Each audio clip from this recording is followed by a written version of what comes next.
अस्सलाम वालेकुम। Welcome to agenda CSS. मैं हूं सकलैन जमल और आज भी हम डिस्कस करेंगे फ्लड्स के बारे में एस्से। इंग्लिश एस्से पे वीडियोस में रिसेंटली बना रहा हूं। उसकी वजह ये है कि आप लोगों के एग्ज़ाम्स आ रहे हैं सीएसएस के। सो आई थॉट के कुछ ना कुछ वीडियोस आपके पास आ जाए। मे बी इनमें से कोई भी ऐसे क्लिक कर जाता है। अगर वहाँ पे इसी तरह का सिमिलर टॉपिक या सेम टॉपिक आ जाता है तो आप लोग मुझे उधर बैठ के भी दुआएंगे और बाद में भी आके दुआएंगे। और जिन लोगों ने ऐसे सबमिट करवाए हैं, मैंने आपको बताया था जी कि आप मुझे एक एक दो दो फ्री आउटलाइंस चेक करवा सकते हैं। उसका मकसद ये है कि आपका थोड़ा सा डर ख़त्म हो जाए, कुछ आपको फीडबैक मिल जाए। मे बी 11th आवर पे आपकी कुछ मिस्टेक्स जो हैं वो रिजॉल्व हो जाएं तो आप वहाँ पे बेटर परफॉर्म कर सकें। और आज का हमारा टॉपिक है जी फ्लड्स के बारे में। नाज़रीन, फ्लड्स जो हैं वो पाकिस्तान के बारे में एक हाईलाइट है पिछले साल की। तो इसको आपने एक तो वैसे करंट अफेयर्स के लिए तैयार करना था, उसके अलावा आपको ये एस्से की सूरत में भी आ सकता है। So that is why today we are going to analyse an outline on floods. और फ्लड्स के ऊपर वैसे मैंने एक छोटी सी प्लेलिस्ट बनाई थी, 5-6 वीडियोस की आई थी। अगर आपने नहीं देखी हुई तो इसी चैनल पे आपको मिल जाएगी, शायद ऊपर लिंक भी आपको मिल जाए। तो उसको आप देख सकते हैं। उसमें 5-6 तरह के व्यू पॉइंट्स बताए हैं, कुछ फ्लॉज बताए गए हैं, कुछ फैक्ट्स एंड फिगर्स हैं, कुछ एड के बारे में भी सूरत हाल है। एक तो वो चीज़ है। फिर एक अगर आपको एस्से आता है, एस्से की फॉर्म में आप उसको कैसे लिखेंगे उसको आज देखते हैं जी। ऐसे का टॉपिक है जी floods in Pakistan, climate catastrophe और the outcome of poor governance. तो अगर आप इस टॉपिक को देखते हैं तो आपको बज़ाहिर यही लगता है कि आपने इसमें साइड लेनी है, लेकिन आप ये भी कर सकते हैं कि ये दोनों का मुरक्कब है। जैसा कि इन्होंने किया है कि introduction, then we have floods in Pakistan are a result of failure of governance on multiple levels and not just because of climate change. तो दोनों चीज़ों को वो ब्लेम कर रहे हैं एक्चुअली कि जी एक तो फेलियर ऑफ गवर्नेंस है जिसकी वजह से फ्लड्स ने इतना ज़्यादा नुकसान पहुंचाया, और दूसरा क्लाइमेट चेंज की वजह से तो है ही है कि जो नेचुरल फ्लड्स आए हैं वो तो क्लाइमेट चेंज की वजह से, उसमें कोई दो राय नहीं है। लेकिन इस स्टेटमेंट को आप मज़ीद इम्प्रूव कर सकते थे। मज़ीद इम्प्रूव करने से मेरा मतलब ये है कि आपने लिखा है जी floods in Pakistan are result of failure of governance. ठीक है, फेलियर ऑफ गवर्नेंस की वजह से कैसे फ्लड्स आ गए जी। मान लेते हैं कि जी फ्लड्स जो है जब आ गए या पानी आना शुरू हो गया, उस वक्त गवर्नेंस प्रॉपरली काम नहीं कर सकी और उसकी वजह से नुकसान ज़्यादा हुआ है। ठीक है जी, जो वर्स्ट सिचुएशन थी वो एग्रेवेट होती गई, नुकसान ज़्यादा हुआ है फेलियर ऑफ गवर्नेंस की वजह से। लेकिन जो फ्लड्स आना है, बेसिक रीज़न जो उसकी है वो क्लाइमेट चेंज ही है। मैंने अपनी वीडियोस में पहले भी डिस्कस किया था, वो वाली वीडियो का भी मैं आपको ऊपर लिंक दे दूंगा कि किस तरह से क्लाइमेट चेंज की वजह से ये इंड्यूस्ड फ्लड्स हैं। पहले जो बे ऑफ बंगाल से करंट्स आती थी वो ऊपर कश्मीर वाली साइड से पाकिस्तान में एंटर होती थी और नीचे आते आते आते उनकी इंटेंसिटी कम हो जाती थी। लेकिन इस दफ़ा इंडियन राजस्थान वगैरह से वो एंटर हुए हैं और पाकिस्तान का वो एरिया साथ जो लगता है वो खैरपुर सक्खर वगैरह का है आई थिंक। तो वहाँ पे जब डायरेक्टली हाई इंटेंसिटी की एयर करंट्स आई हैं और they are laden with water water vapours, तो जब वहाँ पे इतनी इंटेंसिटी की रेनफॉल होगी और वहाँ पे इंफ्रास्ट्रक्चर नहीं बना हुआ तो डेफिनेटली उसकी वजह से नुकसान ज़्यादा होगा। मज़ीद आप ये इस ऊपर वाली वीडियो में देख सकते हैं।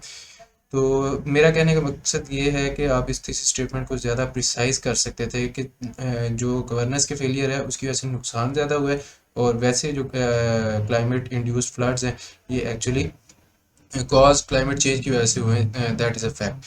ठीक है जी, और यही आगे आपको थोड़ा सा महसूस भी होगा। आगे हम जब तीसरे चौथे पॉइंट पे जाएंगे तो मैं आपको दिखा दूँगा। चलें जी। Number 2 we have overview of floods in Pakistan. Overview आप दे रहे हैं और उसमें आपने नीचे जाके क्लाइमेट चेंज का जिक्र किया है। Then you already have mentioned in thesis statement that the floods are not just because of climate change, so that means you put some responsibility on climate change। तो उसको क्लैरिफाई करने के लिए या फिर उसके साथ इंसाफ करने के लिए आपको चाहिए कि जो सेकंड सेक्शन है उसमें थोड़ा बहुत इल्ज़ाम जो आपने देना है क्लाइमेट चेंज पे वो यहाँ पे ही दे दे। ठीक है जी, उसको थोड़ा सा क्लियर कर दें। ओवरव्यू ऑफ फ्लड्स तो आप दे रहे हैं, लेकिन आप अगर उसको अपने टॉपिक के साथ मज़ीद रिलेट कर देते हैं that be more that will be better simply for you. तो आप यहाँ पे इस तरह से लिख सकते थे the climate induced super floods in Pakistan an overview. ठीक है जी। इसमें आप उसका नुकसान भी बता देंगे, नुकसान बताएं ना बताएं, लेकिन वो रेन जो डबल हुई या क्लाइमेट चेंज की वजह से किस तरह से फ्लड्स इंड्यूस हुए, जो मैंने एक्सप्लेन किया हुआ है अपनी वीडियो में, आप उसको भी यूज़ कर सकते हैं इसके हवाले से। ठीक है जी।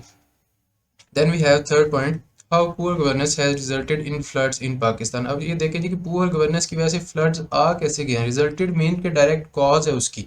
ठीक है, फ्लड्स तो कॉज, फ्लड्स की अगर आप कॉजेज देखते हैं, क्लाइमेट चेंज है उसकी वजह से जी, ग्लेशियर्स मेल्टिंग है। Then we have rain on the Koh-e Sulaiman, जिसकी वजह से इसमें इरफान और कोयटा वगैरह या बलूचिस्तान के इलाकों में फ्लड्स है। तो उसकी जो डायरेक्ट कॉजेज है वो तो नेचुरल है। ठीक है, पुअर गवर्नेंस की वजह से ये कह सकते हैं कि इफेक्टिव प्रिवेंशन नहीं हो सकी या इफेक्टिव मैनेजमेंट नहीं हो सकी एक्स्ट्रा वाटर की। ठीक हो गया। सो इसको आप बेहतर कर सकते थे, इसको आप मज़ीद प्रिसाइज बना सकते थे, और इसको डेफिनेटली प्रिसाइज ज़्यादा होना चाहिए या दूसरी सेंस में आना चाहिए। अदरवाइज अगर आप सिंपली कहते हैं कि poor governance has resulted in floods in Pakistan, I think it would be a blunder, because poor governance कभी भी फ्लड क्रिएट डायरेक्टली नहीं कर सकती। हाँ ये है कि किसी एक आधी जगह का आप कह सकते हैं जी कि वहाँ पे डैम टूटा हुआ था या उसके बंद जो हैं वो प्रॉपर्ली बने नहीं थे, वो कच्ची मिट्टी के बने हुए थे, तो उधर से जी पानी आया, थोड़ा सा भी आया तो उससे फ्लड्स आ गए। ठीक है, लेकिन ऐसा तो नहीं है। आपने देखा कि रेंज के रिकॉर्ड टूट गए और उसकी वजह से इतनी शदीद इंटेंसिटी के फ्लड्स आए हैं कि they broke many small dams in Balochistan and also in KPK। और KPK के भी मनाजिर हमने देखे थे, कितनी ज़्यादा बारिशें हुई थी। रिवर इन फ्लड्स कम थे, ग्लेशियर मेल्टिंग की वजह से कुछ ज़्यादा थे। ठीक है जी, चलें जी। Political leaders have their own axe to grind, ठीक हो गया, लेकिन इसमें पॉलिटिकल पोलराइजेशन को मेंशन करने की बजाय आप वेस्टेड इंटरेस्ट लिख दें, उसको अगर आपने समराइज करना है तो।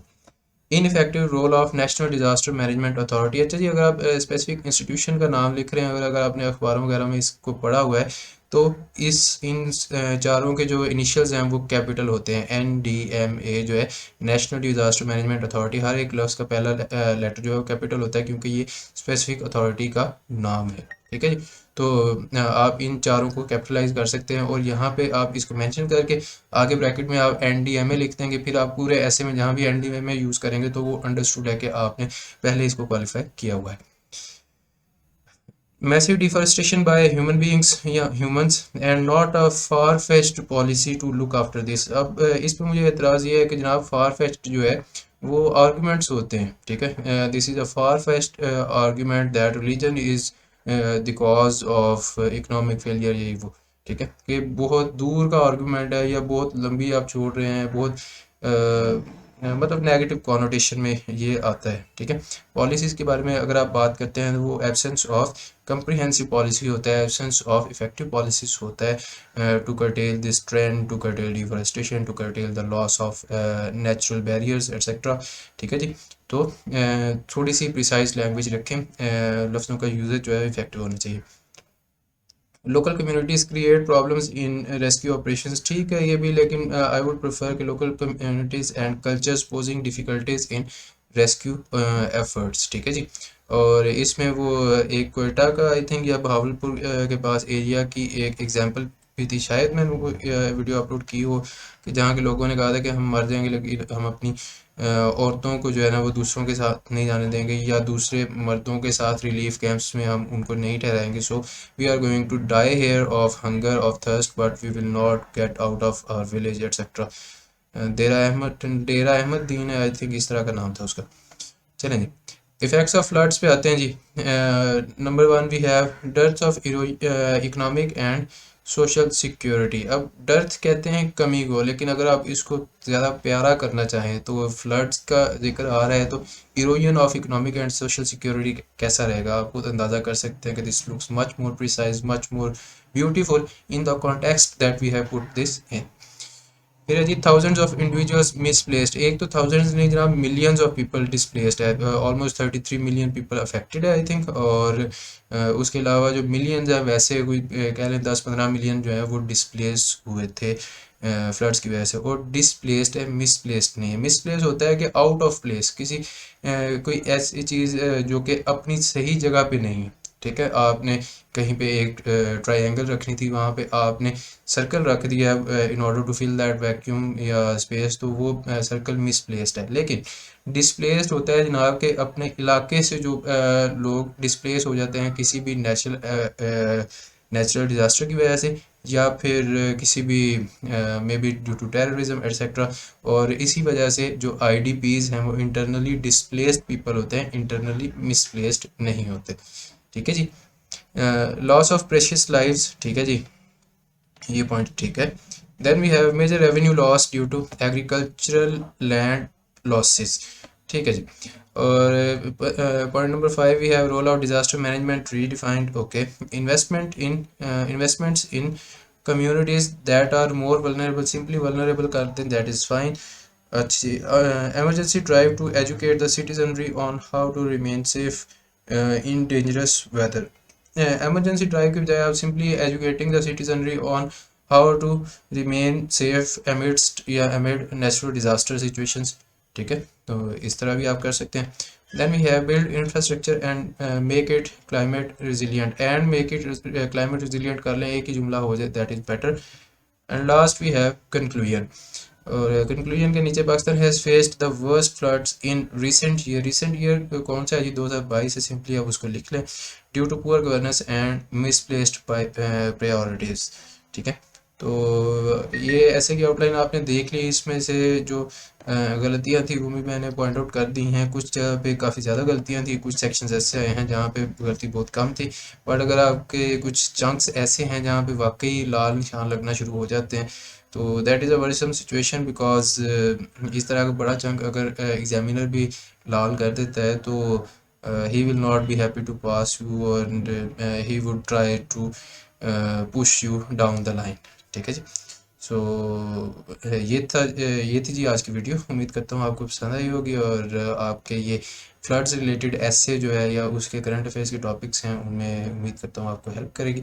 मज़ीद वीडियोस के लिए आप चैनल सब्सक्राइब कर सकते हैं। We are on a road to 1000 subscribers, और जिन लोगों ने सब्सक्राइब नहीं किया वो सब्सक्राइब कर लें, और अपने दोस्तों को आप ये वीडियोस और ये चैनल भेज सकते हैं ताकि वो अपनी तैयारी मज़ीद बेहतर कर सकें। उनको इससे अगर हेल्प मिलती है तो I am very much happy to help them, and I see you soon in the next video. तब तक के लिए टेक केयर, अल्लाह हाफिज़।